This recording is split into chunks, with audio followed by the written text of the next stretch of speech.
Hey YouTube, Skirkova here. That's Skirkova, for any who might be confused. And don't worry, I don't expect people to pronounce it right on the first try. And it's not a big deal. It doesn't even really mean anything. Um, Rational Roundtable, thank you from the bottom of my heart so much for your quick and thoughtful and extremely flattering response to my video. Thank you so much for your very kind words and your winning endorsement. I really appreciate that. Let's get straight to business. Having said that, one thing I wanted to clear up: there seems to have been some confusion about what I was trying to convey with my final thought experiment.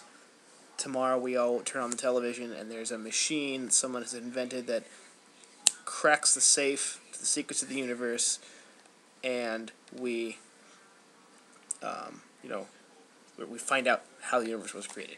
The answer, in no uncertain terms, it's clear, it's there, it's in front of us. Now, I wanted to specifically avoid actually speculating on what the answer would be. That's not what the thought experiment is about.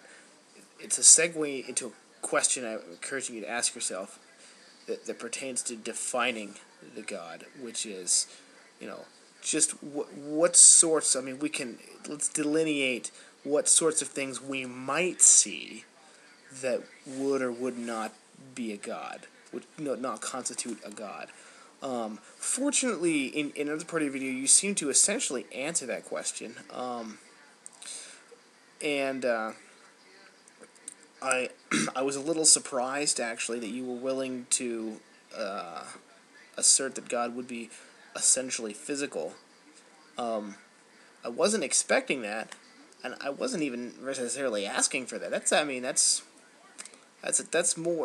almost a concession, really. It's I mean, not really, but like I haven't heard that before. I won't hold you to that because,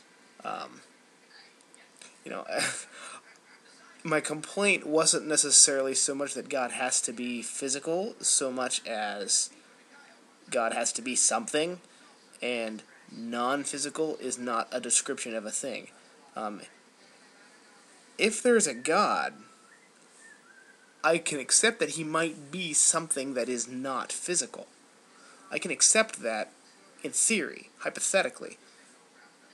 But just because he's not, if he's not physical, he is something else. And we don't have any concept for anything that's not physical. So, people say spiritual. Spiritual is not a concept. When you really look at it, all spiritual means is not physical. It's almost synonymous with not physical, and non-physical or incorporeal. So, but we'll at least work with it for now. I appreciate that you gave that definition. It's a good definition. There's definitely something I can work with, and I can honestly say this: having looked, that is the most sincere and honest attempt at giving a coherent definition ever. It might even succeed. That might even be successful by going the extra mile and acknowledging that God would be physical. I would say that wins the test of being coherent. That is coherent. I don't know if the rest of theism would join you in embracing that or not, but it at least satisfies that mark. But like I said, I'm not going to hold you to that. If later on in the debate it seems that you might have to abandon that physicality, I'll understand. Now, you also mentioned quantum physics, and I want to say this just to get it out of the way. So, I don't understand quantum physics. I understand it enough to know that almost certainly you don't either. I really hope you don't take that to be insulting, and I think a smart guy like you won't. You will understand what I mean by that. I hope no one else viewing this misunderstands what I mean by that. I don't know who understands quantum theory, but I would be willing to bet that the number is very small. Probably no more than you could count with your hands and feet. And that being said, here's what I do know about quantum physics. It's weird.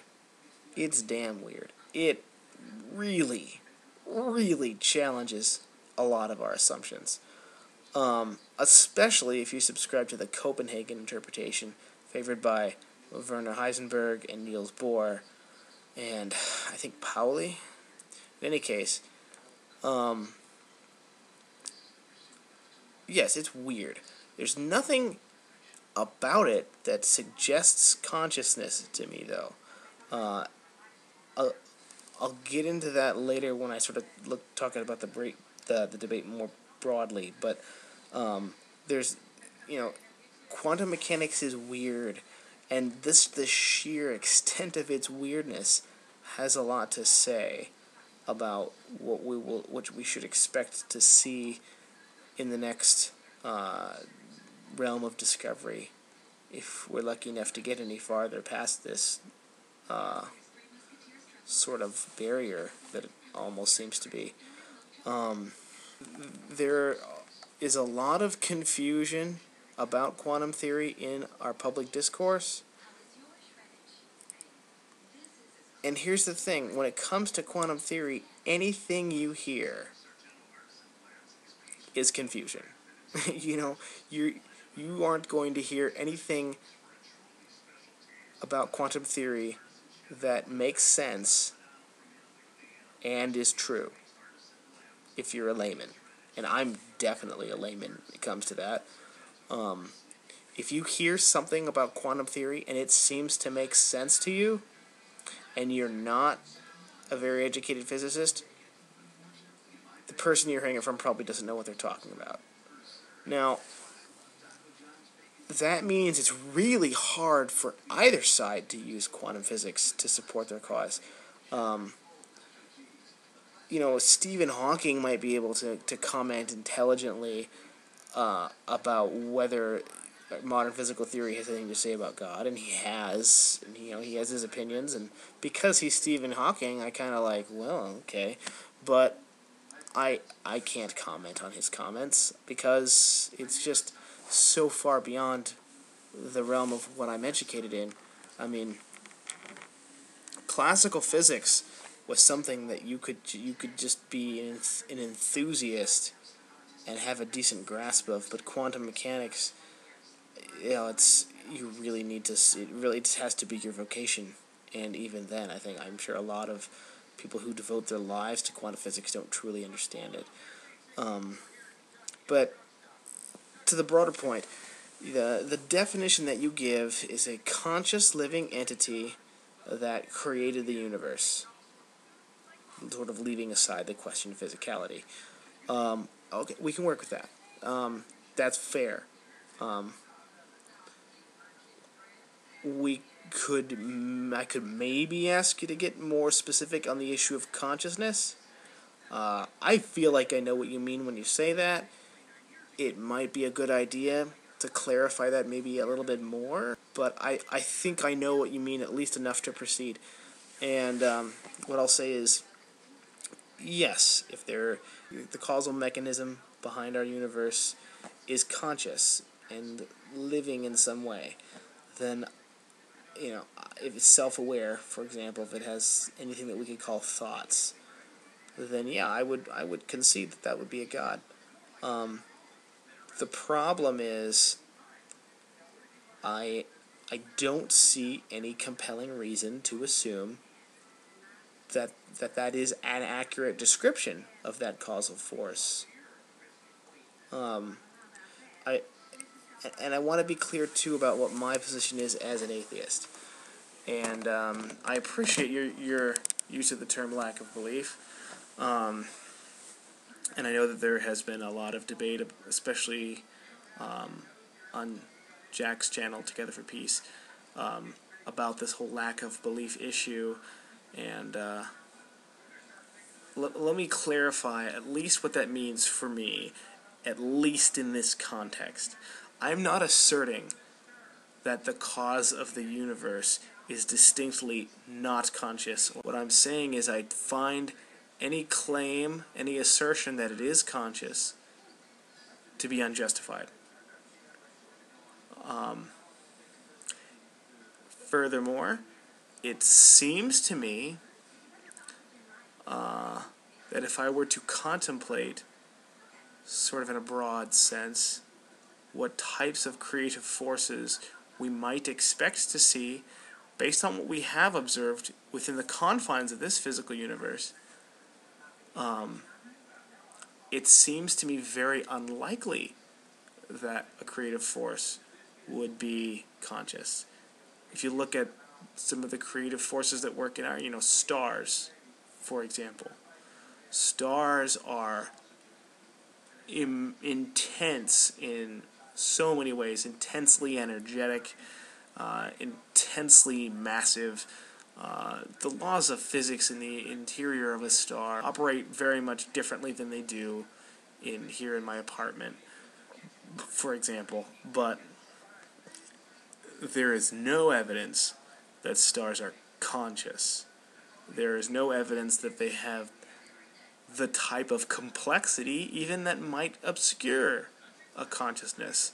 In other words, not only do we have no good reason to think stars are conscious, but there's not even the type of complexity at work within a star that would even leave room for consciousness. What's happening in a star is just too predictable and too basic. I mean, don't get me wrong, I'm not saying there's no complexity in a star at all. Complexity is kind of a subjective word in that sense. But what we do know about stars does not suggest that there's any likelihood of them being conscious.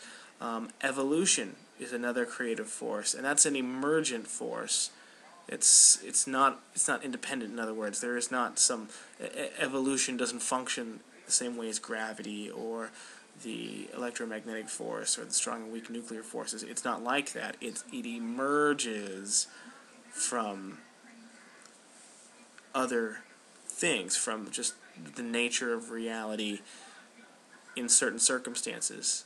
Once you have something that in some rudimentary fashion can be duplicated repeatedly, suddenly you have a situation where evolution emerges in the same way that our consciousness emerges from the interplay of neurons and electrochemical signals in our brain. So what I'm saying is we have these examples from within the confines of our universe of creative forces are non-intelligent. Stars are not intelligent things, and evolution is not an intelligent process. Now, I'll grant that whatever is happening outside of our physical universe is almost certainly drastically different from what's happening inside of it. But there's no reason to think that that difference would manifest in any particular way pertinent to that question. Why should the creative forces, the creative mechanisms taking place outside of this universe be intelligent? I don't see why they would be. I think assuming that they are is a very burdensome, unwarranted assumption. And that's really it. That's the main thrust of my position here. I think that the assumption of God is unwarranted. That's a really good way of putting my position. I'm not asserting the non-existence of God. I'm asserting that the assumption of the existence of God is unwarranted. Your move. Looking forward to hearing from you.